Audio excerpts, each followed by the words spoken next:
மலேசியாவில் இடைநிலை பள்ளி கல்வியை கட்டாயமாக்கும் நோக்கில் தேசிய கல்வி சட்ட திருத்த மசோதாவை நேற்று நாடாளுமன்றத்தில் துணைக்கல்வி அமைச்சர் வாங் காவோ சமர்ப்பித்துள்ளார். இந்த மசோதா 1996 கல்வி சட்டத்தில் இருக்கும் கட்டாய கல்வி வரையறை கொள்கையில் இடைநிலை பள்ளி கல்வியை சேர்க்கும் வகையில் திருத்த முயல்கிறது என்று அவர் குறிப்பிட்டுள்ளார். இந்த சட்ட திருத்தம் அமலுக்கு கொண்டுவரப்பட்டால் பெற்றோர்கள் தங்கள் பிள்ளைகளை ஆரம்ப மற்றும் இடைநிலை கல்வியை கட்டாயம் வழங்க வேண்டும் என்று விளக்கமளிக்கப்பட்டுள்ளது.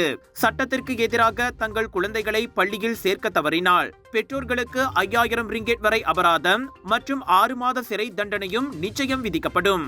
அதே நேரத்தில் ஆரம்ப பள்ளி மாணவர்களின் பதிவு தொடர்பான விதிகளையும் இந்த சட்டம் திருத்தும் என்றும் எந்த ஒரு கல்வியாண்டிலும் ஜனவரி 1ஆம் தேதிக்குள் பெற்றோர்கள் தங்கள் பிள்ளைகளுக்கு 6 வயது பூர்த்தியாவதற்குள் பள்ளியில் சேர்க்க வேண்டும் என்றும் வாங் நினைவூட்டியுள்ளார். புதிய நடவடிக்கைகளை செயல்படுத்துவதால் கூடுதல் அரசாங்க செலவு ஏற்படும் என்றும் சரியான தொகை இன்னும் தீர்மானிக்கப்படவில்லை என்றும் மசோதாவில் குறிப்பிடப்பட்டுள்ளது.